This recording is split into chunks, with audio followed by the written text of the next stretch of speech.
जो आखिरी पैगंबर थे तो उन्हें एक एहतराम देने के लिए मोहम्मद सल्लल्लाहु ताला अलैहि वसल्लम बोला जाता है। तो उन्होंने कहा था कि इल्म हासिल करने के लिए मतलब पढ़ने के लिए चीन तक जाना पड़े तो जाओ। अब जैसे आप अल्पसंख्यक की बात कर रहे हैं तो हमारे ही बिहार के ही जो चीफ सेक्रेटरी है अमीर सुबहानी साहब, तो जब वो आईएएस बने थे और जब बुढ़ापा में आए तो कहाँ किस लेवल तक चले गए, चीफ सेक्रेटरी रहे, उससे बड़ा राज्य में कौन सा पद हो गया। तो लगता है कि आईना भी दिखाना समाज में एक हिम्मत का काम है। बिल्कुल जरूरी है। आप आईना दिखाते हैं तो फिर आपका विरोध शुरू होता है। कुछ चीजें देखिए, जरूरी नहीं कि हर सच चीज आपको पसंद आए। ईद के दिन हम लोग 2 दिन की छुट्टी दी है, तो एक लड़का कह रहा है कि सर आप ईद के दिन 2 ही दिन की छुट्टी दी है। इत्तेफाक से उसमें भी ना मतलब कई बार तो ऐसा होता है कि 1 दिन की ही छुट्टी रहती है और कहेंगे सर दशहरे में तो 10 दिन की छुट्टी रहेगी। तो अगर आप चाहते हैं कि समाज आपका सुने, समाज में आपका दबदबा हो, तो सबसे पहले पकड़ बनाइए स्कूलों में। अभी मदरसों में भी बहुत सारे इम्प्रूवमेंट की जरूरत है, हालांकि बहुत सारे लोग कर रहे हैं इस चीजों में। कि एजुकेशन में भी बंटवारा हुआ मुस्लिम, ये सबसे बड़ी गलती हो गई मुसलमानों से। अगर कोई हाफिज है उनके लिए ये ज्योग्राफी फिजिक्स केमिस्ट्री बहुत बड़ा टफ नहीं होता है। तो मेरी भी मम्मी मतलब वो बहुत ज़्यादा ये सब पे ध्यान देती थी, हालांकि वो उर्दू अरबी ज़्यादा पढ़ी थी और उनके भी घर वाले लोग पढ़ने नहीं दिए थे। और हम यही सोचते हैं कि अगर ज़्यादा पढ़ी लिखी रहती तो हम लोग को कहाँ पहुँचा देती। नमस्कार, मेरा नाम आलोक है। आप लाइव स्टीज देख रहे हैं। बिहार के नहीं पूरे भारत देश के सुप्रसिद्ध शिक्षक पटना वाले खान सर हमारे साथ हैं। प्रशांत किशोर ने जो कहा, कुरान की आयत में जिस बात का वर्णन है, जो लिखा गया है, शिक्षा के बारे में बताया गया है, पढ़ो ये कहा गया है, क्या सच में जो मुस्लिम तबके के लोग हैं वो पढ़ते नहीं हैं? क्या उन्होंने पढ़ाई उतनी नहीं की है इसलिए उनको उतना सक्सेस नहीं मिल पा रहा है? हमारे साथ खान सर है। क्या कठिनाई है, क्योंकि हम अल्पसंख्यक समुदाय की बात करेंगे। प्रशांत किशोर ने जो कल कहा, इकरा शब्द जो आप बता रहे हैं, जिसकी चर्चा कर रहे हैं, इकरा का अर्थ होता है कुरान शरीफ में जो आयत है उसमें है। इकरा का अर्थ है नॉलेज, ज्ञान, एजुकेशन, इसी से रिलेटेड है। उसके एक बड़ा ब्रॉड मायने रखते हैं। मतलब कहने का मतलब है इल्म हासिल करना चाहिए। यहाँ पे जब हमारे पैगंबर साहब थे, पैगंबर मोहम्मद सल्लल्लाहु अलैहि वसल्लम, हालांकि हम लोग उन्हें इसलिए बोलते हैं, ऐसे पैगंबर साहब भी बोला जाता है उन्हें, नॉर्मली मोहम्मद साहब तो ऐसे नहीं कहना चाहिए। उनके लिए पूरा एक उनके चूँकि आखिरी पैगंबर थे तो उन्हें एक एहतराम देने के लिए मोहम्मद सल्लल्लाहु ताला अलैहि वसल्लम बोला जाता है। तो उन्होंने कहा था कि इल्म हासिल करने के लिए मतलब पढ़ने के लिए चीन तक जाना पड़े तो जाओ। वो इस बात को कब बोले थे? उस समय चीन जाना सबसे ज़्यादा टफ था। वो रेगिस्तान से घिरा है, पहाड़ों से घिरा है, चीन जाना ही उस समय एकदम बवाल का काम था यहाँ पे। तो मतलब इल्म हासिल करना है ना तो चीन तक जाना पड़ेगा। और आज लोग हर घर में स्कूल कॉलेज, अब तो गांव-गांव में पहुंच गए हैं, लेकिन ऑनलाइन क्लासेस हो गए। लेकिन इस दौर में भी अगर लोग पढ़ाई छोड़ रहे हैं तो एक समय आएगा बहुत पछताना पड़ेगा। आपको लगता है कि हाँ, जो उन्होंने कहा मुस्लिम तबके के लोगों को कि पढ़ना ज़रूरी है, क्यों? आखिर इतनी आबादी है, लोग वोट देते हैं लेकिन उन्हें उनका हक नहीं मिलता क्योंकि वो लोग पढ़ नहीं रहे हैं। अधिकतर लोग सिर्फ काम धंधे के चक्कर में ही रहते हैं। देखिए, पढ़ाई में एक तो नेगेटिव चीज़ ये है ना कि इसका रिजल्ट काफ़ी देर से मिलता है और कई लोग इसको समझ नहीं पाते हैं। लेकिन पढ़ाई से जो रिजल्ट होता है ना उसका काफ़ी लंबे समय तक उसका इम्पैक्ट पड़ता है।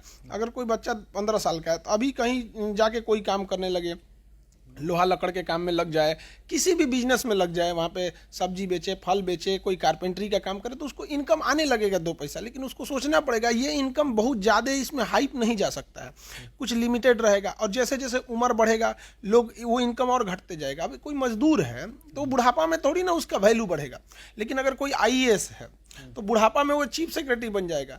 अब जैसे आप अल्पसंख्यक की बात कर रहे हैं तो हमारे ही बिहार के ही जो चीफ सेक्रेटरी है अमीर सुबहानी साहब, तो जब वो आईएएस बने थे और जब बुढ़ापा में आए तो कहाँ किस लेवल तक चले गए, चीफ सेक्रेटरी रहे, उससे बड़ा राज्य में कौन सा पद हो गया।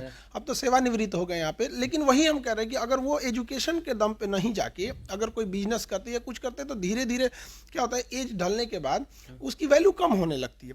और पढ़ाई का अर्थ केवल नौकरी करने के लिए नहीं है। एक पढ़ा लिखा इंसान काफ़ी ज़्यादा इम्पैक्ट डालता है। जैसे एक मजदूर है, अब देखिएगा ना, वो ईंटा गिट्टी बालू सीमेंट उठाएगा, 10 साल बाद भी देखिएगा तो मजदूरे रहेगा। लेकिन अगर कोई पढ़ा लिखा इंसान है, ग्रेजुएट है, उसको अब मजदूरी की जगह 2 साल बाद वो मिस्त्री बन जाएगा, फिर ठेकेदार बन जाएगा, बिल्डर बनेगा, कॉन्ट्रैक्टर बन जाएगा, हो सके पता चला कि एक बड़ा बड़ा सोसाइटी बनाने लगा वो। तो ये ज़रूरी है। तो आप मानते हैं, देखिए एक बार मुझे याद है कई साल पहले ही आपने ही एक वाक्य कह दिया था तो काफ़ी उस वक्त विवाद हुआ था। मैं उस वाक्य को दोहराऊंगा नहीं। तो लगता है कि आईना भी दिखाना समाज में एक हिम्मत का काम है। बिल्कुल जरूरी है। आप आईना दिखाते हैं तो फिर आपका विरोध शुरू होता है। कुछ चीज़ें देखिए, जरूरी नहीं कि हर सच चीज़ आपको पसंद आए। सच जरूरी नहीं कि पसंद आ जाए। आप कभी ये कह सकते, जैसे आज कई बार किसी को कहा जाता है सरकारी स्कूल छाप की पढ़ाई हो रही है, क्या आप कह सकते हैं कि एम्स लेवल की एम्स छाप पढ़ाई हो रही है? कह सकते हैं? नहीं कह सकते हैं, क्योंकि उसने अपनी पढ़ाई को सुधार के रखा है। आप मजाक उड़ा ही नहीं सकते हैं। तो कुछ खास जगह पे जैसे सरकारी स्कूल का एजुकेशन लेवल उस टाइप का नहीं रह गया। अभी मदरसों में भी बहुत सारे इंप्रूवमेंट की जरूरत, हालांकि बहुत सारे लोग कर रहे हैं इस चीज़ों में। कि एडुकेशन में भी बंटवारा हुआ मुस्लिम से? ये सबसे बड़ी गलती हो गई मुसलमानों से कि हम लोगों ने क्या किया ना, इल्म को बांट दिया कि ये दुनियावी तालीम है, ये दीनी तालीम है। अब ये बांटना ही नहीं चाहिए था। यहाँ पे दोनों करो भैया। या क्या जाता है, अगर कोई हाफिज हैं उनके लिए ये ज्योग्राफी फिजिक्स केमिस्ट्री बहुत बड़ा टफ नहीं होता है। अभी हम ही से अगर कोई कहे कि इसको भूल के दोबारा पढ़ना ये आसान है कि दोबारा कुरान याद करना, बहुत टफ हो जाता है कुरान याद करना। या जो भी धार्मिक ग्रंथ है आपकी डेली बोलचाल की भाषा में नहीं है, तो आपको मेमोरी पावर उतना होना चाहिए जो आपको समझ सके। ये जो डेली वाला जो ये सब्जेक्ट है, तो हमारी बोलचाल की भाषा में हमें समझ में आता है कि कहना क्या चाह रहा है। तो ये बांटना नहीं चाहिए, ये बांट के गलती कर दी लोग। प्रशांत किशोर कह रहे हैं मुस्लिम तबके के लोगों से कि आप पढ़ो, खूब आगे बढ़ो, विकास की ओर जाओ, तो ठीक कर रहे हैं। तो हर तबके को पढ़ना चाहिए, स्पेशली मुसलमानों में अभी एजुकेशन में उतना चेंजिंग नहीं आया जितना होना चाहिए। हालांकि इधर मान रहे कि हाँ वो आईना दिखाकर ठीक कर रहे हैं। ठीक है, बहुत जरूरी काम है, अच्छी चीज है, ये सबको करना चाहिए। और मुस्लिम समाज को भी पढ़ाई के प्रति ध्यान देना चाहिए, और खास करके मुस्लिम लड़कियों में, महिलाओं में ये शिक्षा जरूरी है। आप मत नौकरी कराइए, कोई दिक्कत नहीं है, लेकिन अगर उस लड़की के साथ फ्यूचर में कोई अनहोनी होती है तो वो दो रोटी कहाँ से खाएगी? फिर वो जिल्लत की जिंदगी रह के करेगी। आज इतने डॉक्टर्स हैं, इतने बड़े बड़े लोग पहुंचे, तो अब वहाँ पे भी सुधार हो रहा है। नहीं तो आपको लगता है, आपने जब भी कोई महिलाओं की बात की, कि लड़कियों की शिक्षा की बात की, बिहार में जो नीतीश कुमार कहते हैं अक्सर अपने भाषणों में कि साइकिल योजना की शुरुआत की, उससे बहुत बदलाव हुआ नीतीश सरकार में? हाँ, महिलाएं निकली, बिल्कुल बदलाव तो हुआ। और छोटे छोटे चीज़ें ही हमें एक बड़े पैमाने पे बदलाव को देखने को मिलता है। महिलाओं के लिए जो साइकिल योजना थी और सारे प्रोत्साहन योजना। एक और चीज़ कहना चाहेंगे कि महिलाओं की फीस के लिए गवर्नमेंट को कुछ सर्कुलर पास करना चाहिए कि यार उनके फीस पे जीएसटी ना लगे, या फिर उनकी फीस आधी हो। तो इससे भी लोगों को प्रेरणा मिलेगा कि अगर कोई एक बेटा को पढ़ा रहा है तो उतने में दो बेटी को पढ़ा सके, अगर आधा कर दे तो ये भी एक समाज को अच्छा संदेश जाएगा, जिससे कि लड़कियां पढ़ेंगी। और अगर महिलाएं पढ़ लेंगी ना तो समाज पढ़ लेगा, क्योंकि कभी भी पढ़ी लिखी माँ अपनी बेटे को अनपढ़ नहीं छोड़ सकती। अगर माँ पढ़ लिख लिए ना तो कहेगी कि हाँ हम बर्तन मांज लेंगे, तुम पढ़ो। ऐसी बहुत सारी महिलाएं। कटु सच को आप मान रहे हैं कि आप आज पढ़े लिखे हैं, आप आज ज्ञान के कैसे एक प्रतीक हैं, आपके पास नॉलेज है, इसलिए मैं आपका इंटरव्यू कर रहा हूँ। आज अगर खान सर कोई मोबाइल का दुकान खोले होते या कुछ भी कर रहे होते तो मैं तो नहीं आता था। तो ये देखिए, हर चीज़ है। आप भी अगर पढ़े लिखे नहीं रहते तो शायद आप यहाँ पे भी नहीं पहुंचे रहते। आज भी आप भी एक माइक लेके एक पत्रकारिता में अपनी एक पहचान बनाए। किस चीज़ के दम पे? शिक्षा के दम पे। तो शिक्षा ही एक ऐसी चीज़ है जो भीमराव अम्बेडकर जैसे व्यक्ति को जो स्कूल के बाहर रखने दिया जाता था, वो इतने अच्छे मुकाम पे पहुंचे कि संसद में जाके संविधान लिख डाले। तो ये ज़रूरी है। हम लोगों में भी पिता, तो किसी के भी पिता जो होते हैं वो काम के सिलसिले में बाहर रहते हैं, माँ ही ज़्यादा ध्यान देती है। तो मेरी भी मम्मी मतलब वो बहुत ज़्यादा ये सब पे ध्यान देती थी। हालांकि वो उर्दू अरबी ज़्यादा पढ़ी थी और उनके भी घर वाले लोग पढ़ने नहीं दिए थे, यही दीनी तालीम और दुनियावी तालीम के लिए। लेकिन जितना पढ़ी लिखी थी उस हिसाब से तो हम लोग को पढ़ाई। और हम यही सोचते हैं कि अगर ज़्यादा पढ़ी लिखी रहती तो हम लोग को कहाँ पहुँचा देती। नहीं, मुस्लिम में तो बहुत बड़े बड़े नाम हैं, खान सर हैं, अभी आपने आमिर सुबहानी की बात की, बड़े बड़े लोग हैं जो पढ़ाई की बदौलत आए हैं। बिल्कुल, बहुत फादर ऑफ अलजेब्रा देख लीजिए, तो बहुत सारी चीज़ें हैं इन्होंने। Father of algebra, father of algebra भी वहीं पर्शियन से आ रहे थे वहाँ पे। ये मुस्तफ़ा अबू बिन मुसाल करके हैं वहाँ पे, उनका पूरा नाम आता है। बड़ा लंबा, पर्शियन लोगों का नाम बड़ा लंबा होता है यहाँ पे अमूमन, देखिएगा तो उन लोग का। तो ये सब चीज़ें हैं, अच्छी चीज़ें उनमें। हालांकि अब सुधार हो रहा है। पिछले आप 5-7 सालों में देखेगा तो मुस्लिम समाज में भी अब पढ़ाई के प्रति ज़्यादा प्रेरित हो गए हैं। अभी भी बच्चे, अभी क्लास में एक बार क्या हुआ कि एक बच्चा, ईद के दिन हम लोग 2 दिन की छुट्टी दी है, तो एक लड़का कह रहा है कि सर आप ईद के दिन 2 ही दिन की छुट्टी दी है। इत्तेफाक से उसमें भी ना, मतलब कई बार तो ऐसा होता है कि 1 दिन की ही छुट्टी रहती है, और कहेंगे सर दशहरे में तो 10 दिन की छुट्टी रहेगी।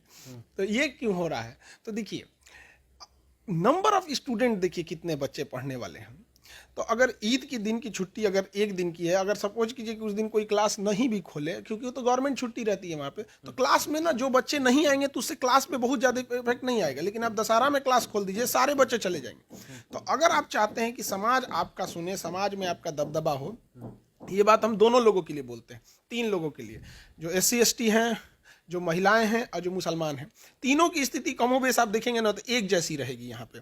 तो अगर चाहते हैं कि समाज आपकी सुने तो सबसे पहले पकड़ बनाइए स्कूलों पे। जिसका दबदबा स्कूल पे रहेगा, जितने ज़्यादा पुरुषों का दबदबा स्कूल में, महिलाओं का बहुत कम, समाज में भी वही हो। आखिर अच्छे लोग कहाँ से निकलेंगे? स्कूल कॉलेज जाएंगे, उसके बाद कहीं जाएंगे। मशवरा करना चाहिए, यानी कि डिस्कशन करना चाहिए। तो डिस्कशन एक लेवल के बाद करना चाहिए। मैट्रिक का बच्चा क्या डिस्कशन करेगा? तो एक लेवल जाइएगा तभी तो डिस्कशन कर पाएंगे वहाँ पे। तो स्कूल कॉलेज पे बहुत ज़्यादा ध्यान देना चाहिए।